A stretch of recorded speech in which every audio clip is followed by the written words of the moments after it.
हिंदुस्तान का दम है। ये आकाश में भारत की गर्जना है। ये हिंद का दुश्मनों को सीधा संदेश है। दुनिया देख ले, समझ ले, हिंदुस्तान की ताकत को पहचान ले। हिंदुस्तान की पावर उसके लड़ाकू विमान ही नहीं, उसके स्वदेशी हेलीकॉप्टर भी है। जब वो आसमान में उड़ान भरते हैं तो हिंद की तरफ बुरी नजर डालने वालों की सांसें थम जाती हैं। ये प्रचंड है, जो भारत वायु सेना के बेड़े में शामिल उसका सबसे नया महाबली है।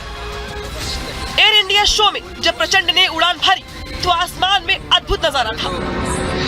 मौत बंद है नहीं तो मौत से भी क्यों डरे, ये जाके आसमान में दहाड़ दो। हर किसी की नजरें उस पर ठहर गई। प्रचंड आसमान में कलाबाजी दिखा रहा था तो नीचे बैठे प्रधानमंत्री मोदी ताली बजाकर उसका स्वागत कर रहे थे। प्रचंड कभी आसमान की बुलंदियों को छू रहा था तो कभी गोता लगाकर किसी बाज की तरह नीचे आ रहा था। आसमान में प्रचंड की इस ताकत को देखकर हर हिंदुस्तानी का सीना फख्र से चौड़ा हो रहा था। पाकिस्तान में अमन एक्सरसाइज नेवी करवा रही है, जिसमें इनवाइट किया गया था 108 कंट्रीज को इनवाइट किया गया था। टोटल 8-10 आए हैं, जबकि इंडिया में एरो इंडिया के नाम से एक प्रोग्राम हो रहा है जिसमें तकरीबन 80 to 90 कंट्री ने पार्टिसिपेट किया है। क्या समझते हैं, क्या कहना चाहेंगे इसके ऊपर? एक तो भाई हमारा जो रिलेशनशिप है ना, इमेज है जो हमारा दूसरे मुल्कों के साथ, वो ठीक नहीं है। क्योंकि हमारी लीडरशिप है ना, वो करप्ट है तकरीबन सारी की सारी। इमरान खान ने कोशिश की थी तो इस्लामी मुल्कों का एक इजलास बुलाया था इस्लामाबाद में, 52 ममालिक से आए।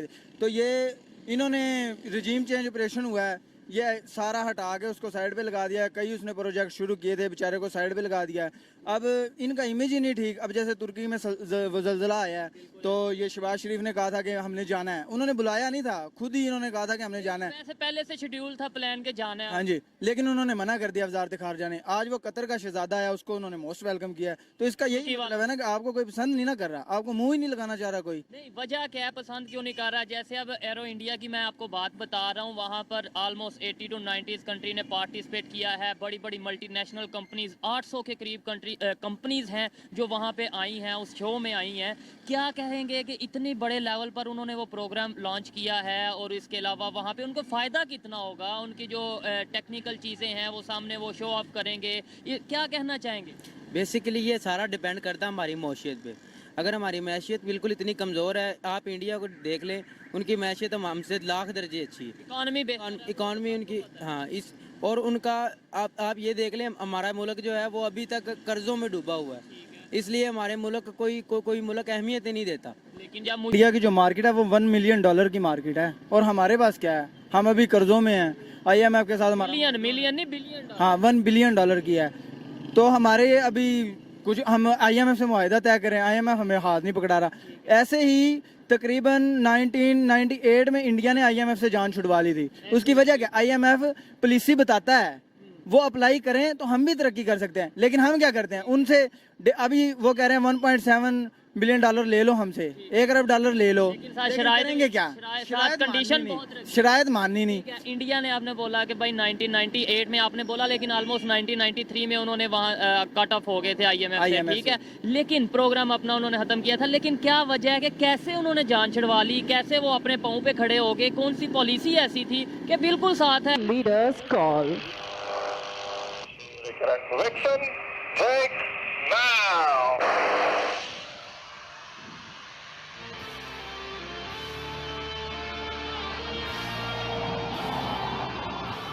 आप देख सकते हैं सूर्य किरण 1, 2, 3 और 4 को आसमान की बुलंदियां छूते भारतीय वायुसेना के आदर्श वाक्य नभ स्पृशम दीप्तम को चरितार्थ करते हुए।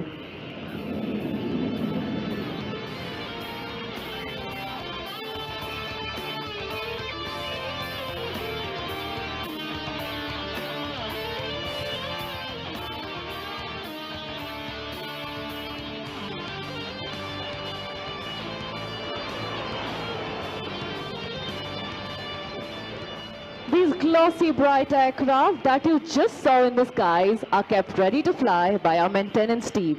led by Wing Commander Rana, Wing Commander Negi, Squadron Leader Dayal and Master Warrant Officer Kuldeep Kumar. Next, please allow me to take you on a journey where we're bringing the thrill lower and closer to you. Earlier we were flying at 500, 9 and 5 from your right.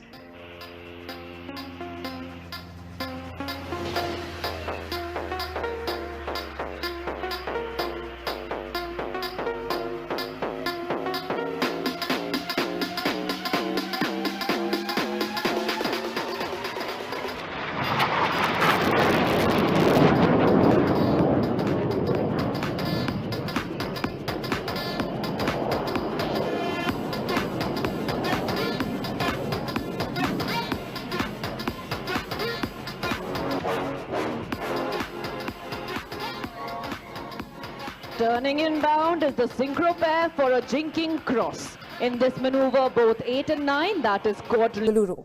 The show began with a flypast which culminated into a Trishul formation in the sky by the Indian Air Force. After this, the Prime Minister, Defence Minister and State's Chief Minister addressed the participants. Four military helicopter display team in the world with such unique maneuvers. During his speech, the Indian Prime Minister highlighted India's ambition of exporting defence equipment worth $5 billion by next year. He also highlighted India's journey from being a defence importer to becoming a major exporter. Listen in. जो देश दशकों से सबसे बड़ा defence importer था, वो अब दुनिया के 75 देशों को डिफेंस इक्विपमेंट एक्सपोर्ट कर रहा है.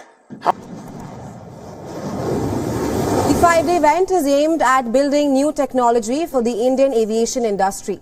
This is the 14th edition of the show and more than 800 companies are exhibiting at the event. Several Made in India aircraft are also on display, showcasing India's growing stature as a defense aerospace power. Some of these aircraft and other defense equipment are already being exported to friendly foreign nations. But India likes to take such exports further in volume. Additionally, the Indian Defence Minister will be hosting the Defence Ministers' Conclave.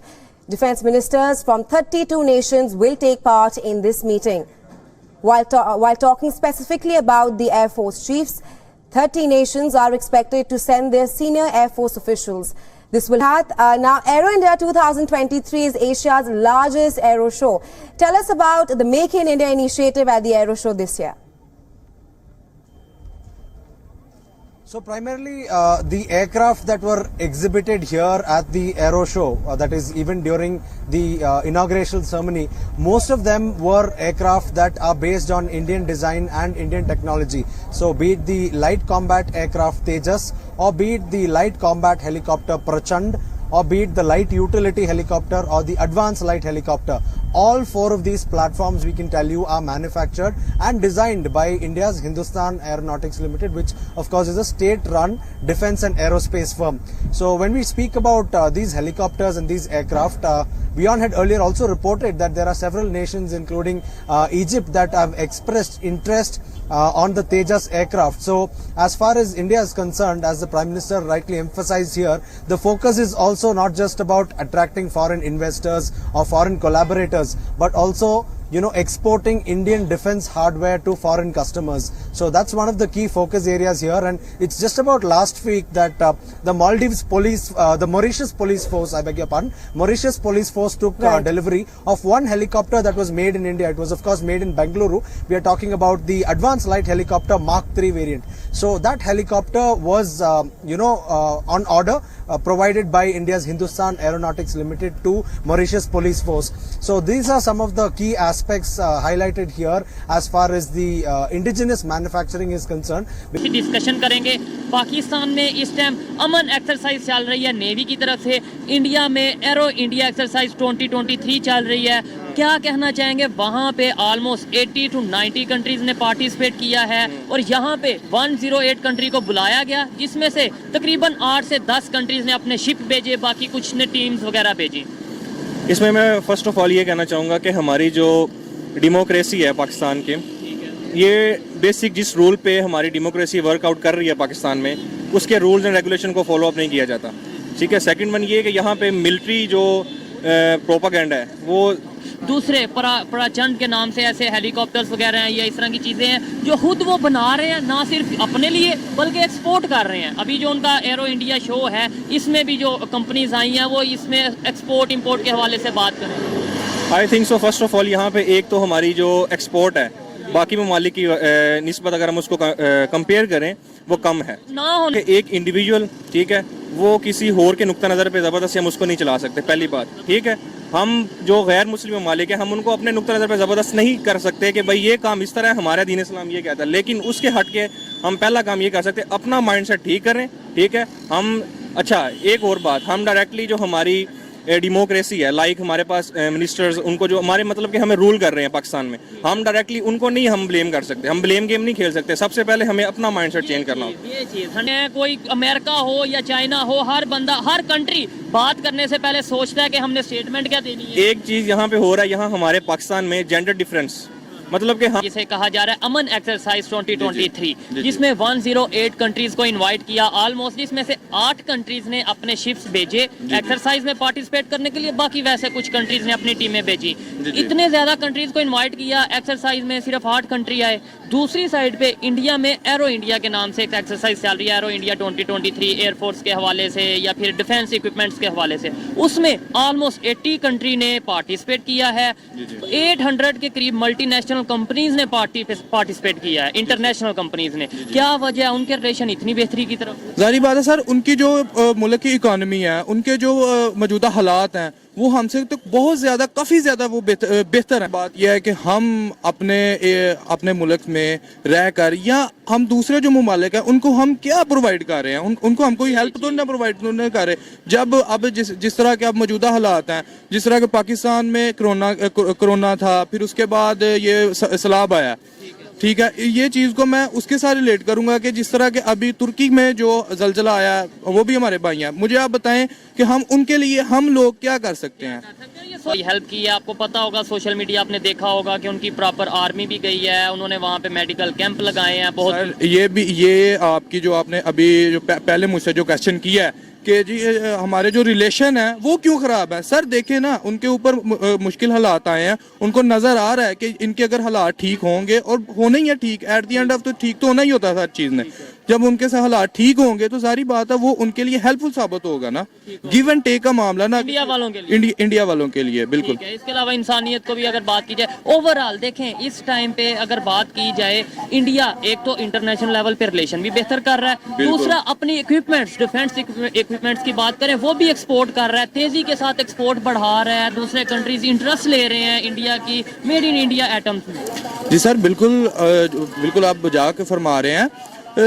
उसकी वजह यह है कि वो ईमानदार लोग हैं, ठीक है, वो ईमानदार लोग हैं। जारी बात है वहाँ पे जो है वो इस तरह के लोग नहीं है जो जिस सोसाइटी में हम रह रहे हैं। ईमानदार तो हमें कहा जाता है, मतलब हम ईमानदार, शायद सॉरी टू से सर, आप भी ईमानदार नहीं है, मैं भी ईमानदार शायद नहीं हूँ, ठीक है। हमें कोई भी बंदा अपना जो है ना, अपने जो हमारे ऊपर फर्ज हैं सर, हम रिस्पॉन्सिबिलिटीज हम वही अच्छी तरीके से नहीं अदा कर रहे सर। इसके बावजूद भारत ने बीते 8-9 साल के भीतर अपने यहाँ डिफेंस सेक्टर का कायाकल्प कर दिया है। इसलिए हम इसे अभी केवल एक शुरुआत मानते हैं।